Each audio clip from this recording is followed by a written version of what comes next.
എങ്ങനെയാണ് ഒരു പുൽത്തകിടി നല്ല അടിപൊളിയായിട്ട് ഉണ്ടാക്കുന്നത് എന്നുള്ളതാണ് ഇന്നത്തെ വീഡിയോ.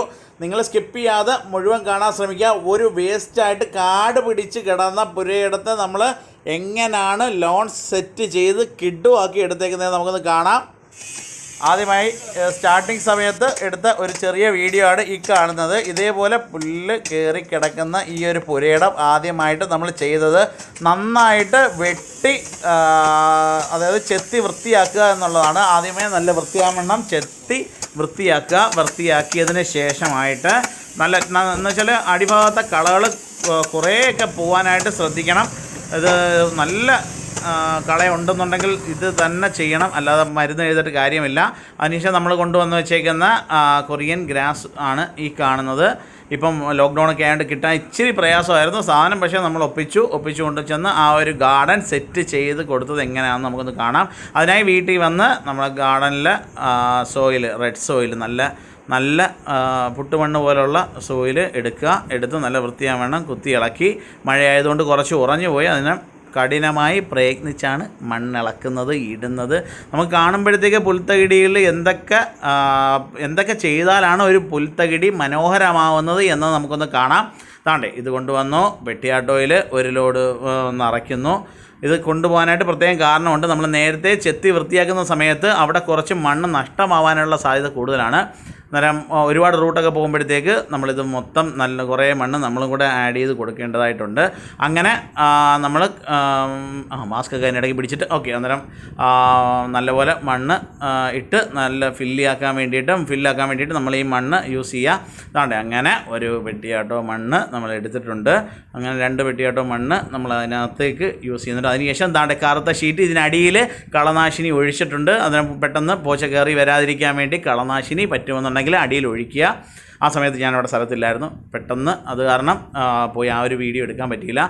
അന്നേരം കളനാശിനി അതിനടിയിൽ ഒഴിച്ചതിന് ശേഷം മുകൾ ഭാഗത്തായിട്ട് ഷീറ്റ് വിരിക്കുക. അതാണ്ട് ഇത്തരത്തിലുള്ള നല്ല ഡാർക്ക് ബ്ലാക്ക് കളർ ഷീറ്റ് കിട്ടുകയാണെന്നുണ്ടെങ്കിൽ കുറേയൊക്കെ പോച്ച, മുത്തങ്ങ അങ്ങനെയുള്ള സാധനങ്ങളൊക്കെ അടിയിൽ പോവും. അതേപോലെ തന്നെ നല്ല മണ്ണ് വേണം മുകൾ ഭാഗത്ത് ഇടാനായിട്ട്, ഇല്ലെങ്കിൽ കൂടുതൽ കള കയറുന്നതാണ്. കള എന്ന് പറഞ്ഞു കഴിഞ്ഞാൽ സാധാ ലോക്കൽ പോച്ച.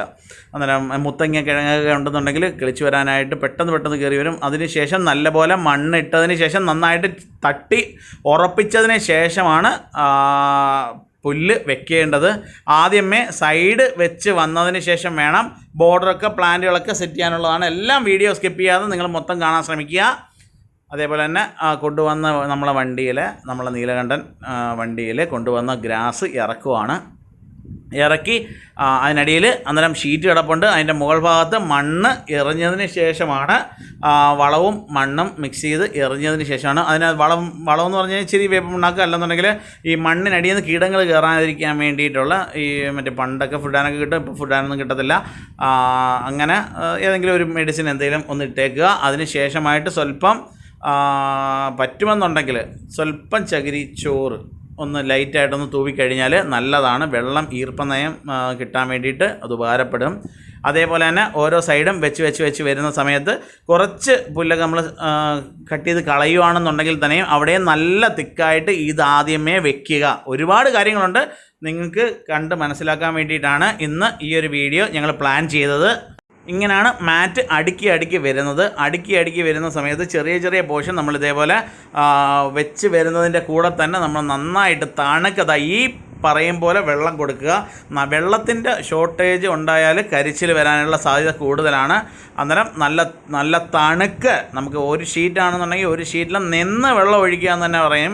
വെക്കുന്ന കുറച്ച് ദിവസങ്ങളിൽ ഇതേപോലെ നല്ല തിക്കായിട്ട് വെക്കുന്ന പുല്ലിന് പെട്ടെന്ന് വേരോടി പിടിക്കാൻ വേണ്ടി ഒരു 10-15 ദിവസം കൊണ്ട് തന്നെ ഒരു കട്ടിങ് വരെ ഇച്ചിരി നല്ലപോലെ വെള്ളം കൊടുക്കുക. നല്ലപോലെ വെള്ളം കൊടുക്കുന്ന സമയത്ത് തന്നെ നമുക്ക് കാണാൻ സാധിക്കും. ഇനിയും പണി ഒരുപാടുണ്ട്, കാണാനായിട്ട് ശ്രമിക്കുക.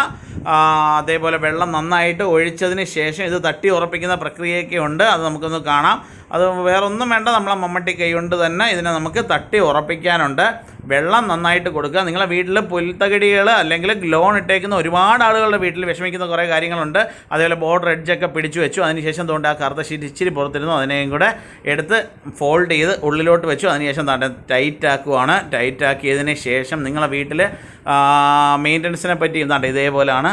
അതാണ്ട് ഇതേപോലെ തട്ടി വേണം ഇതിനെ ഉറപ്പിക്കാനായിട്ട്. ഓരോ സൈഡും അതാകുമ്പം മമ്മട്ടി തലപ്പ് വെച്ചാകുമ്പോഴത്തേക്ക് ഏറ്റവും നല്ലതാണ് ഉറച്ചിരിക്കാൻ വേണ്ടിയിട്ട്. താണ്ട് ടൈറ്റ് ചെയ്ത് തട്ടി പോവുക.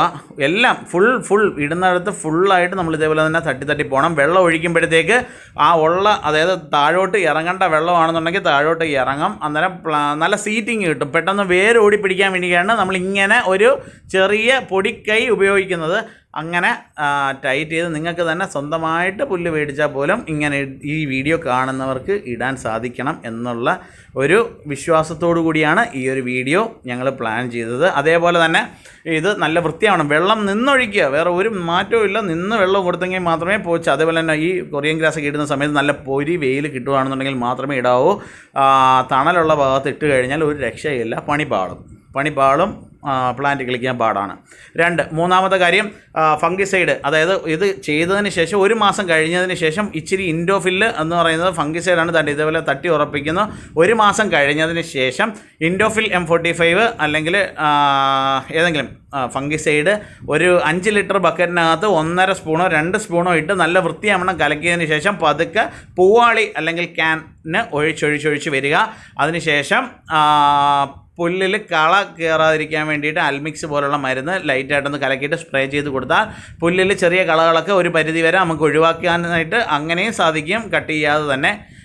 രണ്ടാമത്തെ കാര്യം, 3 പ്ലാന്റ് ഒന്ന് വേര് പിടിച്ചതിന് ശേഷം പറ്റുമെന്നുണ്ടെങ്കിൽ സ്വല്പം വേര് പിടിക്കാൻ വേണ്ടിയിട്ടുള്ള എന്തെങ്കിലും ഒരു വളം, ഇപ്പോൾ നമ്മളിവിടെ റാലി ഗോൾഡ് പോലെ, ടാറ്റ റാലി ഗോൾഡൊക്കെ പോലെയുള്ള എന്തെങ്കിലും ഒരു വളം റൈസ് പെട്ടെന്ന് വേരിൽ ആഴ്ന്നിറങ്ങി സപ്ലൈ ഫുഡിൽ കിട്ടാൻ വേണ്ടി ഒന്നും ചെയ്തില്ലെന്നുണ്ടെങ്കിൽ തന്നെ നല്ല വൃത്തിയാണ് കയറി വരും. പിന്നെ ചെതൽ കയറാതിരിക്കാനായിട്ട് ഏറ്റവും നല്ല മരുന്ന് റഡാർ എന്ന് പറയുന്ന മരുന്നാണ്. അത് ഒരടപ്പ് അല്ലെങ്കിൽ ഒരു 10 മില്ലി 5 ലിറ്റർ 5 ലിറ്ററിൻ്റെ ബക്കറ്റിനകത്ത് അല്ലെങ്കിൽ ക്യാനകത്ത് എടുത്തതിന് ശേഷം നല്ലപോലെ കലക്കിയതിന് ശേഷം ഒഴിച്ചു കൊടുക്കുന്നതാണ് നല്ലത്.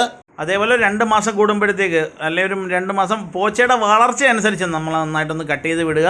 ഇങ്ങനെ ആണ് നമ്മൾ ഒരു ലോൺ സെറ്റ് ചെയ്തെടുക്കുന്നത്. കണ്ടില്ലേ എന്ത് മനോഹരം. ആദ്യത്തെ എങ്ങനെയാണ് ഇത് ഇരുന്നത് എന്ന് നിങ്ങൾ കണ്ടു കാണും. വീഡിയോ സ്കിപ്പ് ചെയ്യാത്ത എല്ലാവരും കണ്ടിട്ടുണ്ട്. അന്നേരം ഇത് ഒന്നും കൂടെ നിങ്ങൾക്ക് ഒന്ന് ഓർമ്മിപ്പിക്കാൻ വേണ്ടി ഇങ്ങനെ ഇരുന്നതാണ് എന്നുള്ളത്. ഇങ്ങനെയാണ് ആദ്യമേ സ്റ്റാർട്ട് ചെയ്യുന്ന സമയത്ത് ഇങ്ങനെ ഇരുന്ന ഒരു ഏരിയ നമ്മൾ കറക്റ്റായിട്ട് വൃത്തിയാക്കിയതിന് ശേഷം ഇങ്ങനാക്കി എന്നുള്ളത് നിങ്ങൾ കണ്ടു. നല്ല വൃത്തിയാവണ്ണം ഇങ്ങനെ ഇരുന്ന പുരയിടമാണ് നമ്മൾ കറക്റ്റ്. എങ്ങനെ അതിപ്പോൾ നിങ്ങൾക്കൊരു വേസ്റ്റ് ലാൻഡ് നിങ്ങൾക്ക് ഉണ്ടെന്നുണ്ടെങ്കിലും പുല്ല് കിട്ടുകയാണെന്നുണ്ടെങ്കിൽ നിങ്ങൾക്കിപ്പോൾ എങ്ങനെ വെക്കാൻ സാധിക്കും എന്ന് നിങ്ങൾക്കറിയാം. അതിനെ നമുക്ക് ഇതേപോലെ വളരെ മനോഹരമായ രീതിയിൽ വെച്ച് വളർത്തിയെടുക്കാൻ സാധിക്കും. ഈ വീഡിയോ നിങ്ങൾക്കേവർക്കും ഇഷ്ടപ്പെട്ട് കാണും. കാരണം നിങ്ങൾക്ക് വേണ്ടി നിങ്ങളിലൊരാൾ ആണ് ഞാൻ നിങ്ങൾക്ക് കാണിച്ചു തരാൻ വേണ്ടിയിട്ടാണ് നമ്മൾ ഈ ഓരോ വീഡിയോ ഇതേപോലെ നിങ്ങൾക്ക് ഒരുപാട് പ്രയോജനപ്പെടുന്ന വീഡിയോ ആണ്. അവസാനം വരെ കാണുന്നവർക്കുള്ളതാണ്. ഇനിയും ഇതുപോലുള്ള നല്ല നല്ല വീഡിയോകൾ ഇടാൻ വേണ്ടി നിങ്ങളുടെ ഒരുപാട് സപ്പോർട്ട് എനിക്ക് ആവശ്യമുണ്ട്. എല്ലാവർക്കും ഒരിക്കൽ കൂടി നന്ദി. ഓക്കെ, പറഞ്ഞ് നീട്ടുന്നില്ല. ഈ വീഡിയോ നിങ്ങൾക്ക് ഏവർക്കും ഇഷ്ടപ്പെട്ടെന്നുണ്ടെങ്കിൽ നമ്മളെ ചാനൽ ആദ്യമായിട്ട് കാണുന്ന ആളുകളുണ്ടെന്നുണ്ടെങ്കിൽ ദയവ് ചെയ്ത് സബ്സ്ക്രൈബ് ചെയ്യുക. അതേപോലെ തന്നെ ഈ വീഡിയോ ഇഷ്ടപ്പെട്ടെന്നുണ്ടെങ്കിൽ ലൈക്ക് ചെയ്യുക. താങ്ക്